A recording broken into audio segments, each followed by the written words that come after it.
পালিয়ে কোর্টে গিয়ে বিবাহ করেছেন। আল্লাহ রাসূল বলেছে লা নিকাহা ইল্লা বিওয়ালি, লা নিকাহা ইল্লা বিওয়ালি, লা নিকাহা ইল্লা বিওয়ালি। যে বিবাহে ওলি নেই সেই বিবাহ বাতিল, সেই বিবাহ বাতিল। ফানিকাহু বাতিল, ফানিকাহু বাতিল, ফানিকাহু বাতিল। তার মানে যারা প্রেম করে পালিয়ে কোর্টে গিয়ে বিবাহ করেছিলেন, মেয়ের ওলি ছিল না, মেয়ের অভিভাবক ছিল না। কোন মেয়ে একা একা বিবাহ করতে পারে না, মায়ের বাড়ির লোক ওলি হতে পারে না। কোন মেয়ে একা একা বিবাহ করতে পারে না, মায়ের বাড়ির লোক ওলি হতে পারে না। অবশ্যই মেয়ের ওলির প্রয়োজন। যদি মেয়ে একা একা পালিয়ে কোর্টে গিয়ে বিবাহ করে, ওই বিবাহ অবৈধ।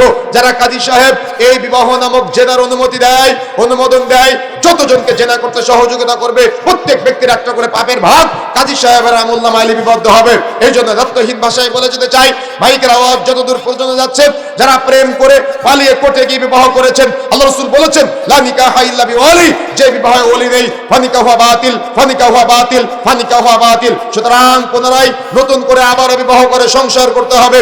তা না হলে যতদিন সংসার করবেন, একসাথে সংসার করলে জেনার গুনাহ হবে, জেনার পাপ হবে, সন্তান হলে অবৈধ সন্তান হবে। এই জন্য নতুন করে আগামীকাল সকাল হতে হতে আপনার এলাকার ইমাম সাহেবের কাছে গিয়ে বলবেন, হুজুর ভুল করেছি, শ্বশুরকে নিয়ে এসেছি, আমার স্ত্রী আছে, নতুন করে মোহর নির্ধারণ করে বিবাহ করতে চাই। যদি আপনি আপনার সংসারে সুখ ফিরে পেতে চান, শান্তি ফিরে পেতে চান, জেনা থেকে বিরত থাকতে চান, এই জন্য নতুন করে বিবাহ করে সংসার করতে হবে। তা না হলে যতদিন সংসার করবেন এটা হবে বিবাহ বহির্ভূত সংসার। আপনি হয়তো বলতে পারেন যে আমি বিবাহ করেছিলাম কিন্তু শ্বশুর ছিল না বা ওলি ছিল না, কিন্তু কিছুদিন পরে তো মেনে নিয়েছে। ভাই মনে রাখার চেষ্টা করবেন, মেনে নেওয়া আর বিবাহ দেওয়া এক জিনিস না।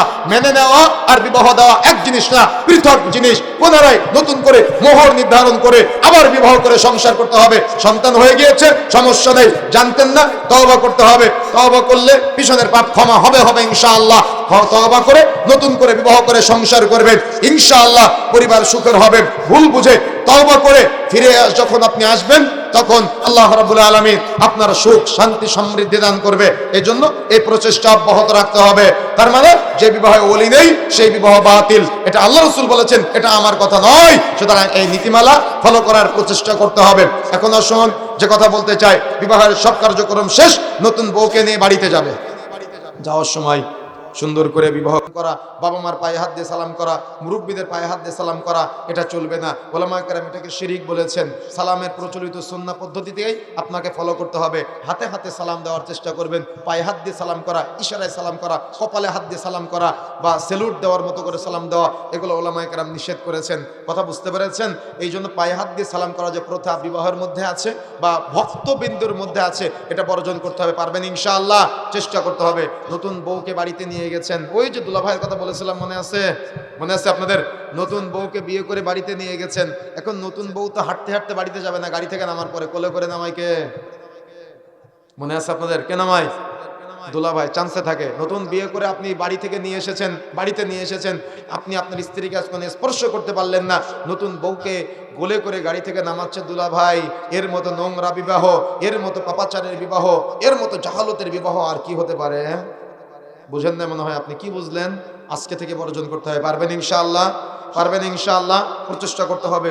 রজনী অনেক গভীর হয়েছে, আমরা আলোচনার সামনের দিকে নিয়ে যেতে চাচ্ছি না। তবে আমি যেটা আপনাদের বলতে চাই সেটা হলো, আমাকে আপনাকে একটা সুন্দর পরিবার উপহার দিতে হবে, সুন্দর সমাজ উপহার দিতে হবে, সুন্দর রাষ্ট্র উপহার দিতে হবে। উপহার দেওয়ার জন্য আমাকে আপনাকে এখন থেকে অগ্রগামী ভূমিকা পালন করতে হবে, যাতে করে আমার পরিবার আদর্শিত হয়, যাতে করে আমার পরিবার সুন্নতের পাবন্দী হয়, যাতে করে আমার পরিবার আমার সমাজের মডেল হয়, আমার পরিবারকে আমার সমাজের মানুষ আদর্শ মনে করে। কথা বুঝতে পেরেছেন?